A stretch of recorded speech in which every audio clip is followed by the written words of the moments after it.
Hi everyone. Welcome back to Sustainable Living with Shilpa Reddy, powered by Planet Greens Farm Natura, a new beginning to your life. Addressing your concerns and queries is not just a satisfying experience but is also a great learning to me. We all have concerns about how we should organize our daily activities to reduce the carbon footprint, indirectly keeping ourselves and also our nature around us hale and healthy. With the pouring questions coming in, on today's episode of Kankatala Q&A with Shilpa, I have picked 10 common questions to be addressed. Like I mentioned, for every Kankatala Q&A with Shilpa episode, I will be wearing a native weave promoting our culture and heritage. Today, I am wearing a Dhakai muslin cotton Jamdani sari. Muslin is among the most fascinating and exotic fabrics known. It is woven from the finest variety of cotton that grows in Bangladesh and state of West Bengal, giving rise to an almost transparent, silky, ultra-light and glossy fabric that is renowned for its texture all over the world. The 200 by 200 high thread count makes it very difficult to weave. The Jamdani art of textile weaving also has its roots in Dhaka, Bangladesh. The art flourished under the Mughal patronage. Even the name Jamdani is of Persian origin and comes from the word jam, meaning flower, and dani, meaning vase. This specific sari is woven in a small hamlet called Kalna, which is 2 hours by road and 30 minutes boat ride. We have to cross the river to arrive to this place where the weavers stay.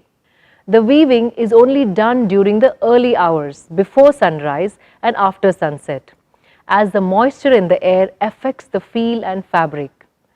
It's woven only by master weavers who can weave the intricate designs.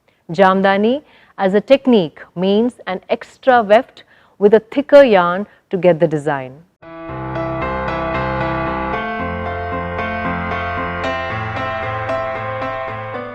It is very important that we do not use chemical mosquito repellent as they can be very toxic and excessive exposure can have negative impact on our lungs. People do the darndest things in hope of avoiding mosquito bites. They burn cow dung, coconut shells or coffee. They eat bananas. They even spread themselves with mouthwash. Mosquitoes are attracted to people thanks to things like strong smells such as scented soaps, skin odor or food. It is important to do what you can do to keep them away, not only because the bites are itchy and annoying, but also because they can sometimes carry serious diseases like malaria and dengue. Some essential oils helps us to keep mosquitoes away from us. A mosquito repellent doesn't actually kill mosquitoes. It makes people less attractive to mosquitoes, so they are less likely to be bitten. Some natural repellents you might want to consider are oil of lemon, eucalyptus, that is a natural plant based oil that works at preventing mosquito bites. Make sure you buy insect repellent version and not pure oil of lemon or eucalyptus. They are not the same. Cinnamon oil helps you to be less attractive to mosquitoes for up to hour and a half, which is longer than many other natural repellents. Other than these essential oils, many other natural ingredients also act as mosquito repellents. These include clove oil, celery extract, the neem oil and fennel. Besides all these repellent techniques, it is very important that you get rid of standing water because mosquitoes breed in stagnant water. Keep your surroundings clean without any wet rotting garbage. Eliminating such places in and around your house can by itself prevent you from mosquito bites.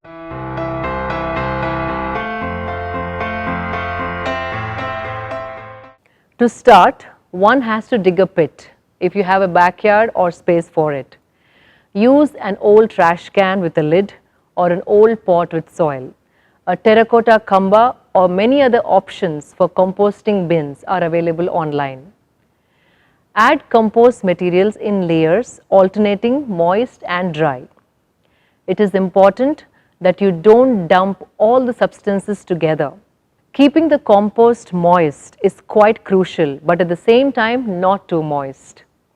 There are few things that you should know not to put together while preparing your compost from kitchen waste. 1. Meat and milk products. While meat and dairy products are perfectly biodegradable, they can attract unwanted pests to your backyard or green bin. Also, since meats take longer time to decompose, mixing vegetable waste with them can be a bad idea. 2. Treated sawdust. Treated wood or wooden scraps that have been turned into sawdust cannot be added to your compost. The chemicals used in the treatment process can compromise the integrity of your black gold, rendering the use for future. 3. Highly acidic foods. Citrus fruits, tomato products and pickled food products can harm your compost. High acidity can actually kill the good bacteria that helps break down the materials in your compost pile. 4. Oils and greasy food. The ecosystem of your compost requires a certain amount of moisture for its contents to decompose properly. Oils can mess with the delicate balance, or keeping grease away from your compost pile is essential for its well-being. 5. Pet and human waste. While human and pet waste is organic, the fact and the idea is that it just stinks. Pet and animal waste can create health risk, rendering your compost pile completely useless with unbearable smell.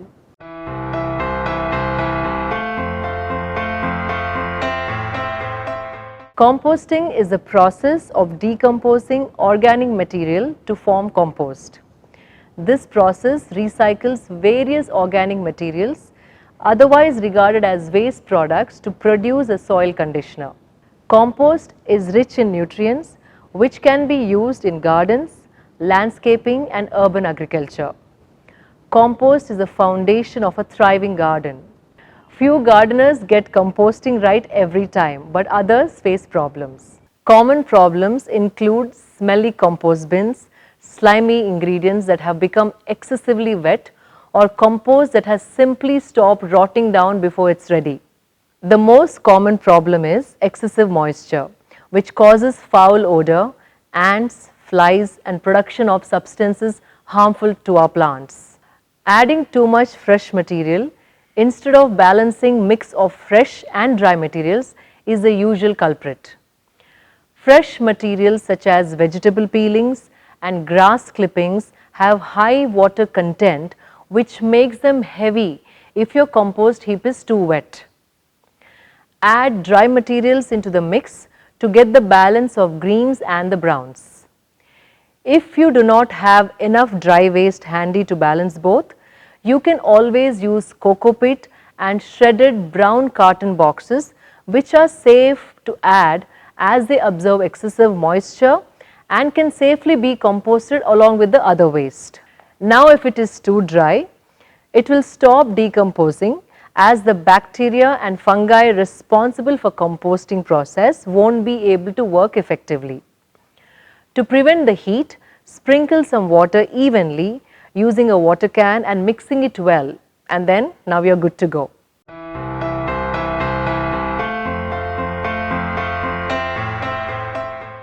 It is important that you bring raw organic food onto your plate up to an extent of 40% by introducing soaked sprouts, salads, whole fruits, smoothies made out of herbs and veggies, raw coconut, coconut water, nuts are just a few ways of bringing raw food into your diet. It is also important that you consume 3 servings of different seasonal fruits each day. Fruits not only are rich in nutrients and minerals, but also help you balance the water levels and fiber in the body. This indirectly helps you to keep away the waste from your body and keeps your gut clean and healthy.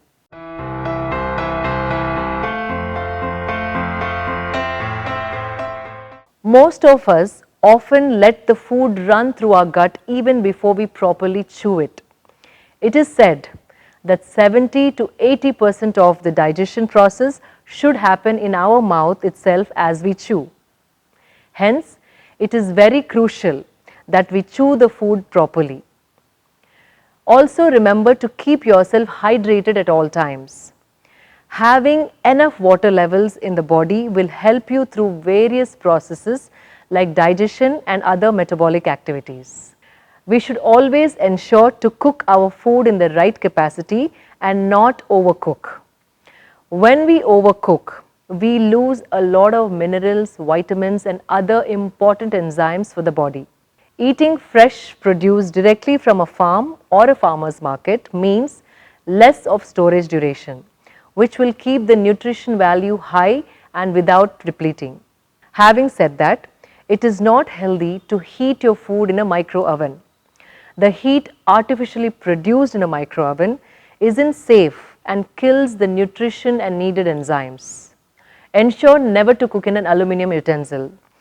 Use steel, glass, wrought iron, utensils that are healthier options as they don't release any unexpected chemical substances into your food.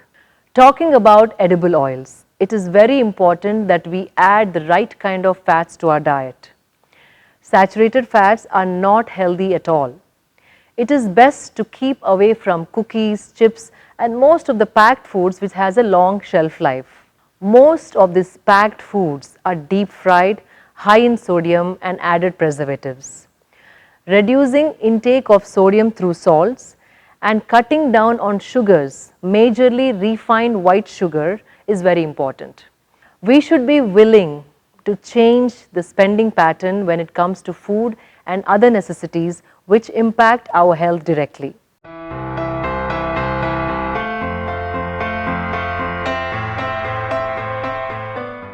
To start with, you need to set a consistent sleep schedule.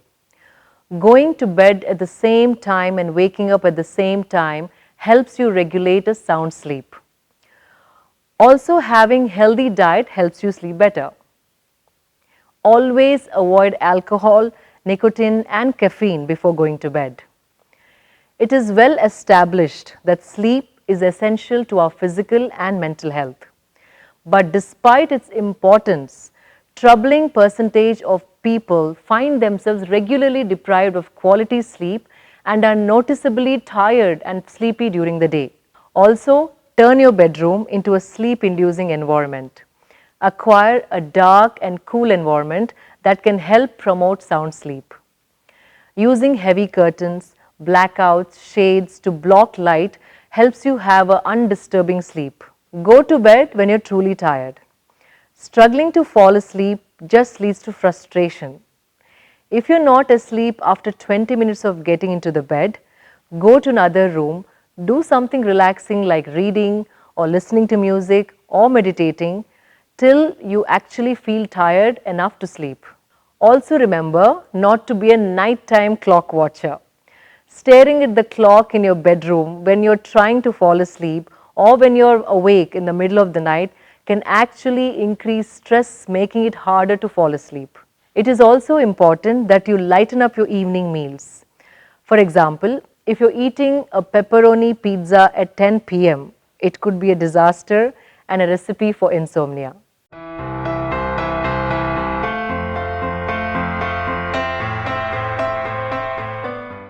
Educational institutions in our society are considered important. Along with education, they transmit cultural values to the next generation. During the process of teaching, the teachers also learn the socio-cultural norms themselves. Education for sustainability is an approach that aims to develop students, schools and communities with the values to motivate and take action for sustainability in their personal lives, with their communities and also at a global scale. Schools or educational institutions can also initiate sustainable clubs where the children are brought together to think about the ways they could tune their lifestyle more close to nature. Students could identify the non-sustainable practices in their institutions and figure out ways to become more sustainable. It is said that students today are the future of tomorrow. Hence, it is important that we imbibe the thought of sustainability in children's minds since a very early age. At a university level, they can influence the society in a twofold manner. To train and apprentice students at local governance or at regional and national level would be great. Identifying the actual potential and participating in various activities through case studies will help and encourage students at the university level.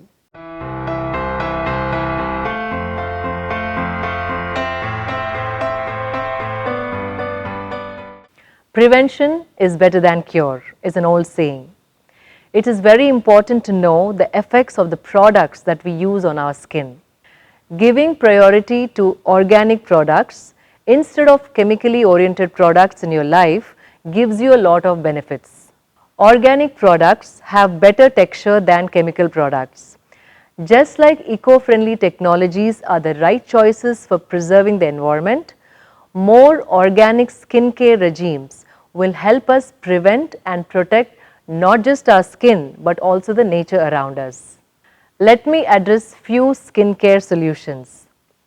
Mixing any natural ingredient with aloe vera gel can help your skin a soothing solution. The traditional Indian method of using turmeric with honey helps you treat acne. For sun damage, use carrot oil. To help combat the aging effects of the sun, you should use effective antioxidants found in nature-derived products that undo the damage caused when your skin is overly exposed to sun. Again, turmeric and neem oil helps your skin from pigmentation or black marks. For dry skin, use date paste. For centuries, Indian remedy for dark spots, wrinkles, irritation on skin was treated by smashing dates and using them on the skin as a paste. This easily gets absorbed into the skin or hair, helping us to retain water. For almost everything else, you can use plum oil, which is 8 times more powerful than any other chemical creams.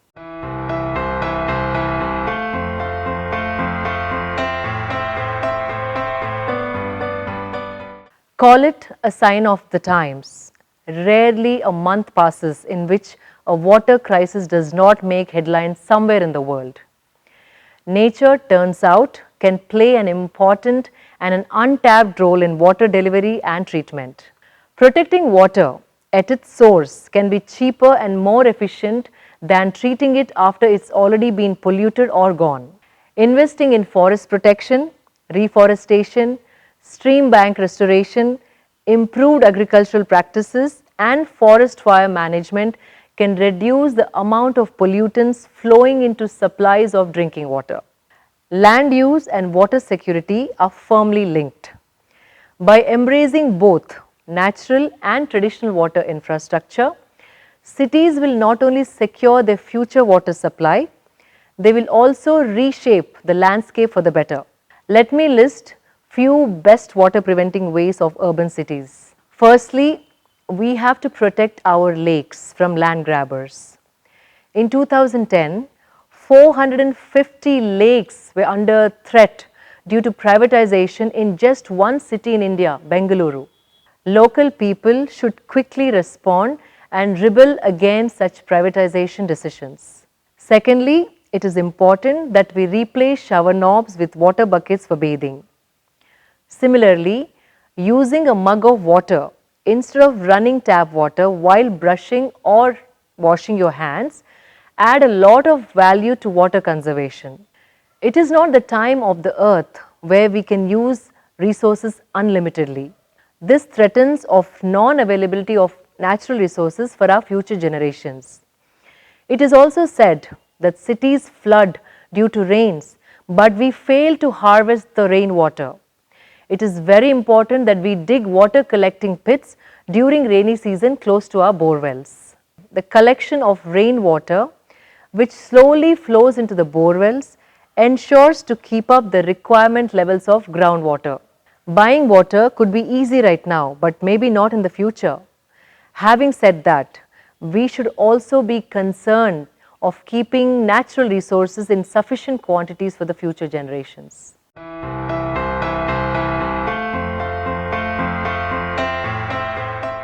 Contamination of water bodies are usually a result of human activities.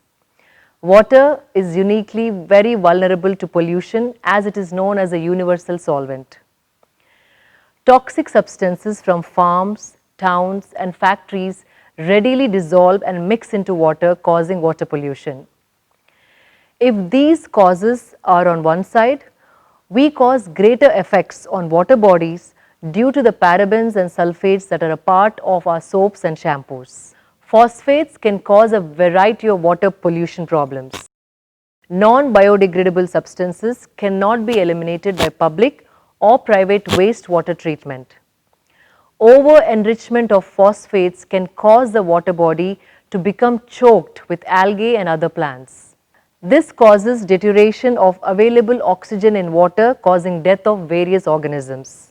Detergents also contain oxygen-reducing substances that may cause severe damage to fish and marine life.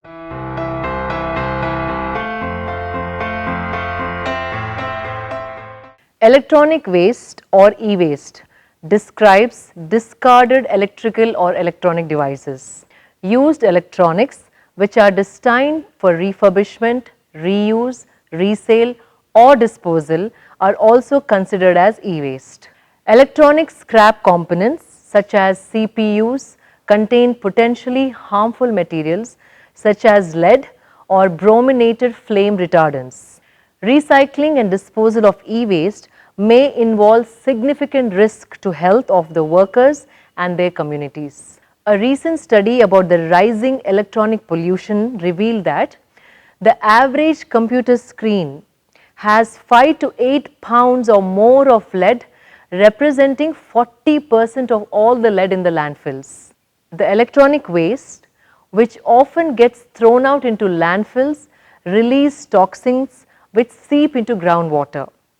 This affects both land and sea animals. The damage caused by warming up e-waste releases toxic chemicals into the air, damaging the atmosphere. It is considered as one of the biggest environmental impacts from e-waste. This will result in a number of airborne diseases and increase the toxicity in the air, making it unfit for breathing and living. One of the best things you can do is to hold on to your electronic devices for as long as possible before recycling. If you need to upgrade, think of trading your old device with a new one and have them refurbished instead of just sending them off to be recycled. India now has 179 registered e-waste recyclers accredited by state government. Try to find the one nearest to you next time when you think of recycling your electronics. Hope this video was informative. Please do subscribe to my channel. Stay tuned for more updates. See you all next week. Signing off, Shilpa Reddy.